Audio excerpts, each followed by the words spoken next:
여러분, 오늘은 아주 오래된 이야기 하나를 들려드리려 합니다. 조선 땅 어느 깊은 산골의 이야기입니다. 한 나무꾼이 있었습니다. 산에서 나무를 하다가 덤불 속에서 무언가를 주었지요. 비녀 하나였습니다.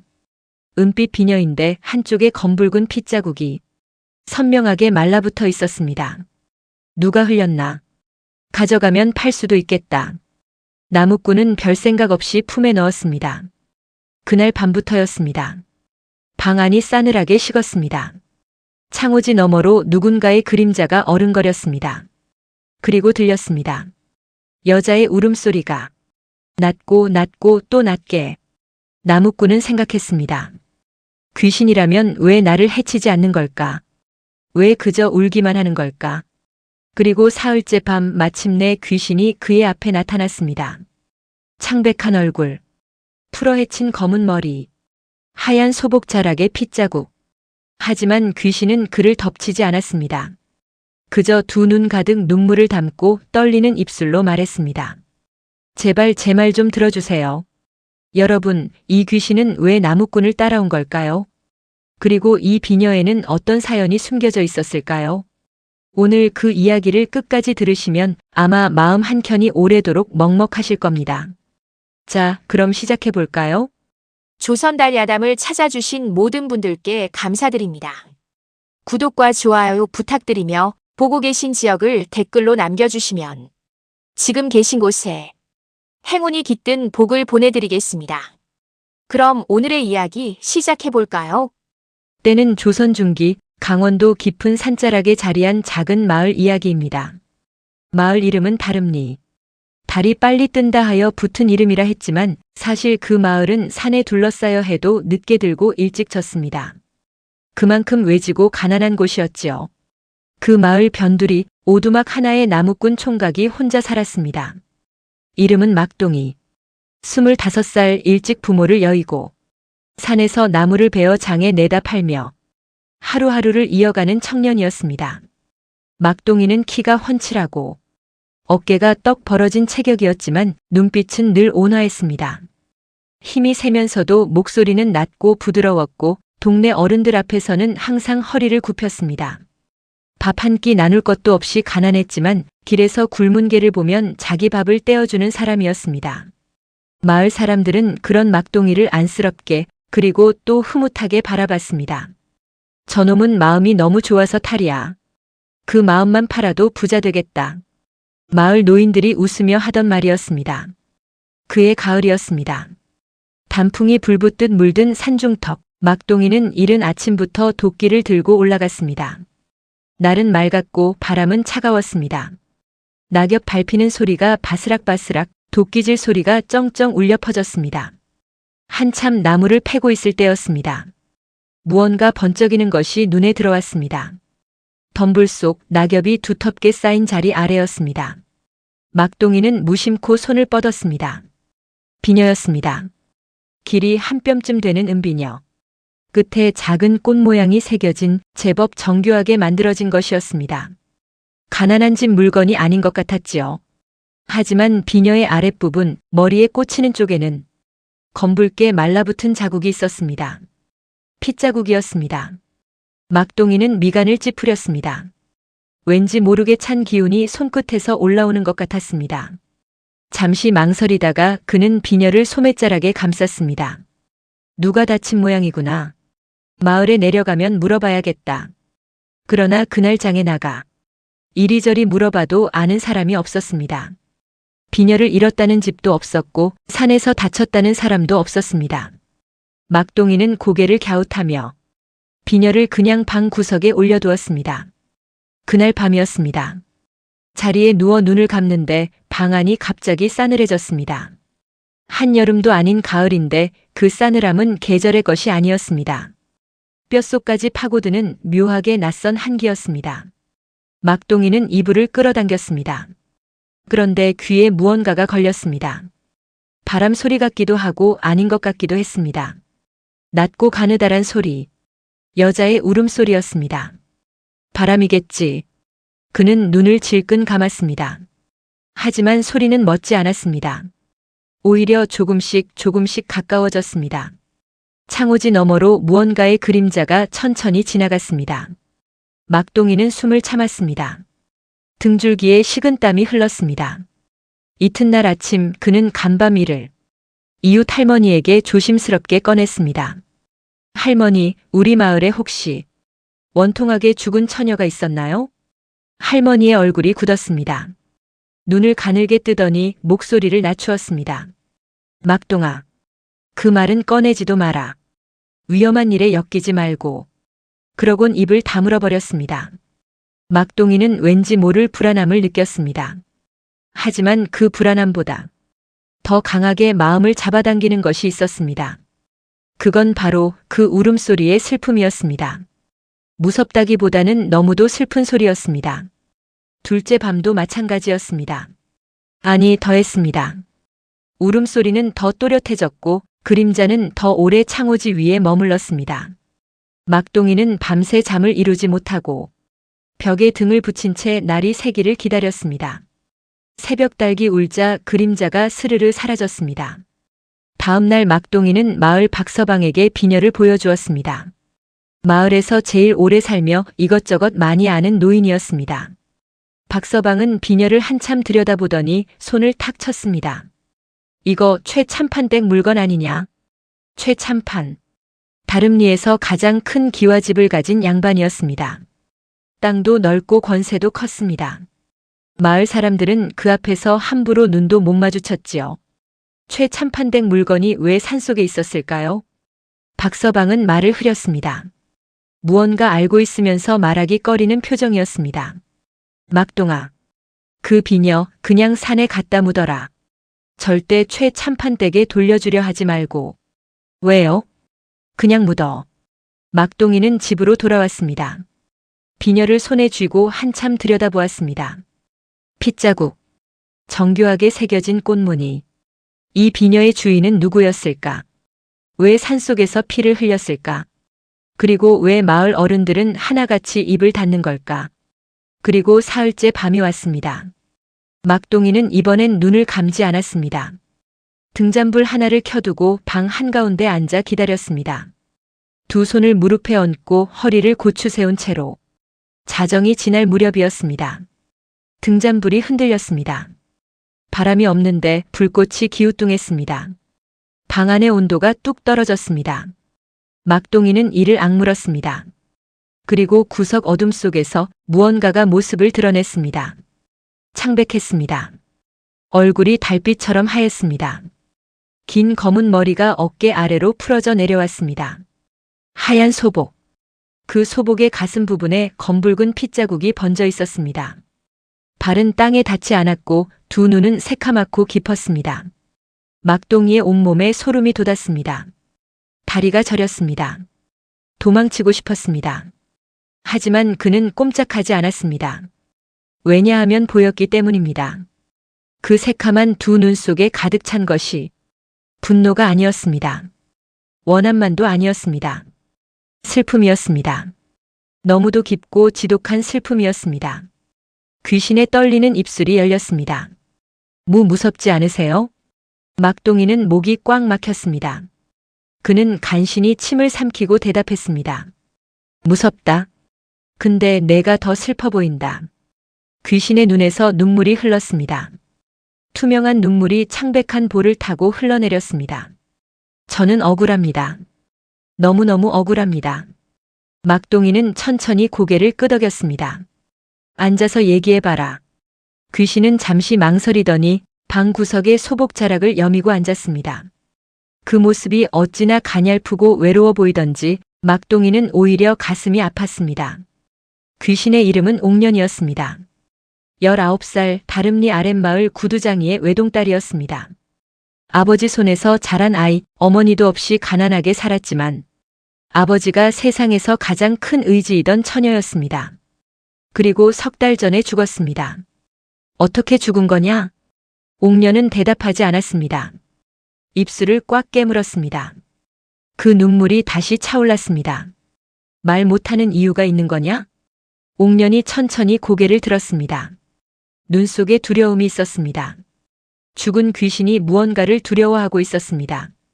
그분은 아직 살아 있습니다. 그리고 힘이 셉니다. 당신까지 다치면 안 됩니다. 막동이는 그 말을 듣고 오래 침묵했습니다. 그러다 조용히 입을 열었습니다. 나는 가진 것도 없고 잃을 것도 없다. 두려울 게 뭐가 있겠냐? 내 이야기를 다 해라. 옥녀는 한동안 그를 바라보았습니다. 그 창백한 얼굴에 처음으로 무언가가 번졌습니다. 살아있는 감정 같은 것이. 오래도록 차갑게 굳어있던 표정이 조금씩 무너졌습니다. 그리고 옥녀는 이야기하기 시작했습니다. 옥년의 아버지 구덕만은 다름리 아랫마을에서 집신과 가죽신을 만들어 파는 사람이었습니다. 키가 작고 등이 굽었지만 손재주가 남달랐습니다. 그 손으로 만든 신발은 마을 어디서나 알아줬지요. 그러나 알아주는 것과 잘 파는 것은 달랐습니다. 가난은 쉽게 나아지지 않았고 옥년은 어린 나이부터 아버지의 일을 도왔습니다. 16살 때였습니다. 옥년은 마을 잔치에서 처음 최참판의 아들 최도련님을 보았습니다. 이름은 최승규. 22살의 훤칠하고 잘생긴 청년이었습니다. 비단 도포를 입고 말에 올라 마을을 지나가는 그의 모습을 옥년은 먼 발치에서 보았습니다. 가슴이 뛰었습니다. 처녀라면 당연히 그럴 수밖에 없는 첫눈에 반하는 그런 마음이었습니다. 그러나 옥년은 알고 있었습니다. 자신은 구두장이의 딸이고 그는 참판집 도련님이라는 것을. 그래서 가슴속에 묻었습니다. 잔잔히 조용히. 그런데 최 도련님이 먼저 다가왔습니다. 시장길에서 우연히 만났을 때였습니다. 도련님은 말을 건넸고 옥년은 고개를 숙인 채 짧게 대답했습니다. 그 다음부터였습니다. 도련님은 종종 옥년의 집 근처를 지나쳤습니다. 눈이 마주치면 미소를 지었습니다. 때로는 비녀며 비단 수건 같은 것을 내밀기도 했습니다. 옥년은 받지 않으려 했습니다. 하지만 도련님은 부드럽게 말했습니다. 그냥 드리는 겁니다. 아무 뜻 없어요. 예쁜 사람에게 어울리는 물건이라 그런 겁니다. 그 말이 옥년의 마음을 흔들었습니다. 세상에서 자기를 예쁘다고 말해준 사람이 없었으니까요. 어머니도 아버지도 그런 말을 잘 못하는 분들이었으니까요. 옥년은 조금씩 그 마음을 열기 시작했습니다. 아주 조금. 그것이 화근이었습니다. 어느 봄날 저녁이었습니다. 도련님은 옥년을 산 중턱의 오솔길로 데려갔습니다. 꽃이 피고 새가 울고 정말이지 아름다운 길이었습니다. 옥년은 아무것도 모른 채 따라갔습니다. 그것이 마지막 실수였습니다. 도련님은 그 오솔길에서 옥년에게 손을 뻗었습니다. 옥년이 뿌리쳤습니다. 도련님의 눈이 달라졌습니다. 부드러웠던 미소가 사라지고 차갑고 거칠어졌습니다. 옥년이 소리치려 하자 그 입을 막았습니다. 그날 이후 옥년은 아버지에게도 말하지 못했습니다. 아버지가 분노해서 최참판댁에 달려갔다가는 어떤 꼴을 당할지 뻔했으니까요. 그저 입을 닫고 혼자 사겼습니다. 몸은 아팠지만 더 아픈 건 마음이었습니다. 세상이 무너진 것 같은데 주변은 아무것도 달라지지 않았습니다. 하늘도 그대로, 산도 그대로, 마을도 그대로였습니다. 그런데 2달이 지나자 옥년은 몸의 변화를 느꼈습니다. 아이가 들어선 것이었습니다. 하늘이 또 한 번 무너지는 것 같았습니다. 이것이 알려지면 아버지는 어떻게 될까? 마을에서 어떤 손가락질을 받게 될까? 옥년은 이를 악물고 용기를 냈습니다. 최 도련님을 직접 찾아갔습니다. 이 사실을 알려야 한다고, 어떻게든 해결해야 한다고 생각했습니다. 도련님의 반응은 냉담했습니다. 아니, 냉담한 정도가 아니었습니다. 눈 하나 깜짝하지 않고 말했습니다. 그 아이가 내 자식이라는 증거가 어디 있냐? 내가 알아서 해라. 옥년은 그 자리에서 다리에 힘이 풀렸습니다. 그 순간 자신이 얼마나 어리석었는지 뼈저리게 깨달았습니다. 도련님에게 자신은 처음부터 아무것도 아니었다는 것을. 그로부터 일주일 뒤 옥년은 죽었습니다. 스스로 목숨을 끊은 거냐? 옥년은 조용히 고개를 가로저었습니다. 그 움직임이 너무도 작고 느렸습니다. 저는 죽으려 하지 않았습니다.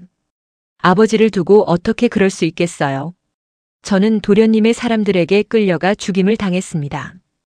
이 비녀는 그때 흘렸습니다. 그 산속에서 아무도 모르게. 막동이는 아무 말도 하지 못했습니다. 등잔불이 흔들렸습니다. 방 안이 무겁게 가라앉았습니다. 한참 뒤에야 그가 물었습니다. 내 아버지는 지금 어떻게 지내느냐? 옥년의 목소리가 처음으로 갈라졌습니다. 아프세요. 많이 아프세요. 딸이 어디 갔는지도 모른 채 딸을 찾으시다가 몸져 누우셨어요. 밥도 제대로 못 드시면서 제 이름만 부르고 계세요. 말을 마친 옥년은 두 손으로 얼굴을 감쌌습니다. 어깨가 작게 떨렸습니다. 소리도 없이 우는 것이었습니다. 그 모습이 어찌나 안쓰럽던지 막동이는 저도 모르게 손을 뻗었다가 멈칫했습니다. 손이 닿지 않는다는 것을 알면서도 내가 뭘 해야 하냐? 옥년이 천천히 고개를 들었습니다. 눈이 붉게 젖어 있었습니다. 저는 그저 제 죽음을 아버지께 알려드리고 싶습니다. 딸이 어떻게 되었는지, 딸이 끝까지 아버지 생각을 했다는 것을. 그것만으로도 눈을 감을 수 있을 것 같습니다. 그것만이냐? 옥년은 잠시 머뭇거렸습니다. 그러더니 조심스럽게 덧붙였습니다. 그리고 최 도련님이 벌을 받았으면 합니다. 저 말고도 그 사람 때문에 다친 여인들이 있을 겁니다. 그 사람이 벌을 받지 않으면 또 다른 누군가가 저처럼 될 테니까요. 막동이는 오래 침묵했습니다. 그러더니 천천히 단호하게 고개를 끄덕였습니다. 알겠다. 내가 해보겠다. 막동이는 그날 밤 잠을 자지 않았습니다. 날이 새도록 생각했습니다. 눈을 감으면 옥년의 그 담담하고 슬픈 얼굴이 떠올랐습니다. 억울하다고 원통하다고 복수해달라고 소리치지 않았습니다. 그저 아버지 걱정을 먼저 했던 그 처녀의 얼굴이. 새벽 달기 울자 막동이는 자리를 털고 일어났습니다. 가장 먼저 찾아간 곳은 옥년의 아버지 구덕만의 집이었습니다. 초가 2칸짜리 집.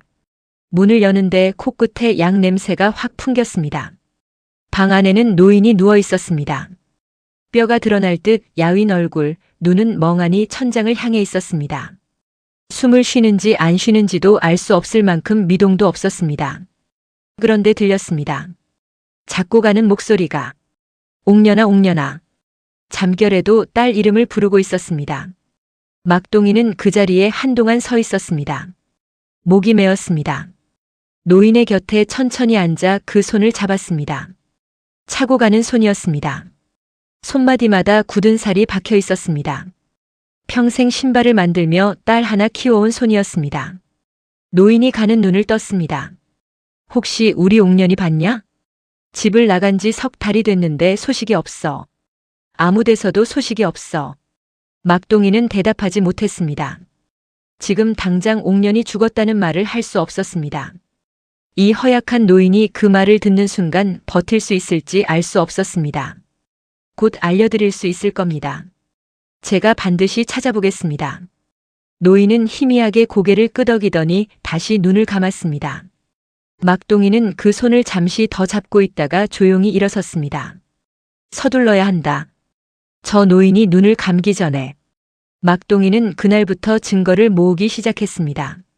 조심스럽게 아주 은밀하게. 최참판댁 하인들이 드나드는 길목을 살폈습니다. 도련님이 자주 가는 장소를 눈여겨봤습니다. 마을 사람들에게 넌지시 물어보기도 했습니다. 그 과정에서 알게 된 것이 있었습니다. 옥년만이 아니었습니다. 최 도련님에게 피해를 입은 여인이 마을 안에 또 있었습니다. 이미 다른 마을로 야반도주하듯 떠나버린 처녀가 하나, 그리고 아직 다름리에 살고 있지만 입을 꽉 닫고 있는 여인이 하나. 모두가 두려워서 말을 못하고 있었습니다. 그러다 막동이는 결정적인 사람을 찾아냈습니다. 최 참판댁에서 오래 일하다 최근에 쫓겨난 늙은 몸종 여인 3월이었습니다. 쫓겨난 뒤 마을 외곽에 혼자 살고 있었습니다. 막동이가 찾아가자 처음에는 문조차 열어주지 않았습니다. 제발요. 억울하게 죽은 처녀 하나를 위한 겁니다. 그 처녀 아버지가 지금 딸을 찾다가 병들어 누워 있습니다. 한참 침묵이 흘렀습니다. 그러더니 문이 삐걱 열렸습니다. 3월은 이미 알고 있었습니다. 그날 도련님이 옥년을 데리고 산으로 간 것을. 나중에 머슴들이 수군거리는 것을 엿들었고 그 이후로 무서워서 혼자 사겨왔던 것이었습니다. 도련님이 직접 손을 쓴 게 아니야. 하지만 지시한 건 도련님이야. 머슴 2명이 그 처녀를 산속 절벽 아래로 밀어 떨어뜨렸어. 나중에 그 머슴 하나가 술 먹고 혼자 중얼거리는 걸 내가 들었거든. 그 소리가 귀에서 안 지워져서 내가 밤마다 잠을 못 잤어. 3월의 손이 떨렸습니다. 막동이는 조용히 물었습니다. 관아에 가서 증언해 주실 수 있습니까? 3월은 고개를 절레절레 저었습니다. 내가 증언하면 최 참판댁에서 가만두지 않을 거야. 나 죽을 수도 있어. 저도 이미 각오했습니다. 3월은 막동이를 오래 바라보았습니다. 그 눈에서 흔들림이 보였습니다. 두려움과 양심 사이에서 흔들리는 눈이었습니다. 조금만 시간을 줘라. 생각해 볼게. 막동이가 돌아오던 길이었습니다. 으슥한 산길 어귀에서 남자 셋이 앞을 막아섰습니다. 최 참판댁 머슴들이었습니다. 막동이가 이 일을 캐고 다닌다는 소문이 어느새 위에 닿은 것이었습니다. 야 이놈. 내가 최 도련님 욕을 하고 다닌다며? 막동이는 멈춰 섰습니다. 도끼는 집에 두고 왔습니다. 빈손이었습니다. 욕을 한 게 아니라 사실을 알아본 거요. 그 말이 끝나기도 전에 주먹이 날아왔습니다. 막동이는 옆으로 피하며 한 명을 밀쳐냈지만 셋을 상대하기엔 역부족이었습니다. 두 번째 주먹이 턱을 쳤습니다. 땅에 무릎을 꿇었습니다. 그 순간 발길질이 쏟아졌습니다. 옆구리를, 등을, 어깨를. 다시 한번 그 입 놀리면 그냥 안 두겠다. 머슴들이 사라지고 막동이는 한동안 흙 위에 엎드려 있었습니다. 갈비뼈가 욱신거렸습니다. 입안에서 피맛이 났습니다. 하늘을 올려다보았습니다. 별이 총총했습니다. 이 정도면 됐다는 뜻이겠지. 그만하라는 경고. 막동이는 천천히 일어났습니다. 무릎에 힘을 주고 허리를 폈습니다. 그러고는 집을 향해 한 발씩 걸었습니다. 그날 밤 옥년이 나타났습니다. 막동이의 멍든 얼굴을 보자마자 그 창백한 얼굴이 일그러졌습니다. 그만하세요. 제발 그만하세요. 저 때문에 당신까지 이렇게 되면 안 돼요. 막동이는 퉁퉁 부은 눈으로 옥년을 바라보았습니다. 그러더니 피식 웃었습니다. 아프긴 한데 죽을 정도는 아니야. 왜요? 옥년의 목소리가 떨렸습니다. 왜 당신이 이런 위험을 감수해야 해요? 저는 이미 죽은 사람인데. 당신과 아무 관계도 없는 사람인데. 막동이는 잠시 생각했습니다. 천장을 보다가 다시 옥년을 보았습니다.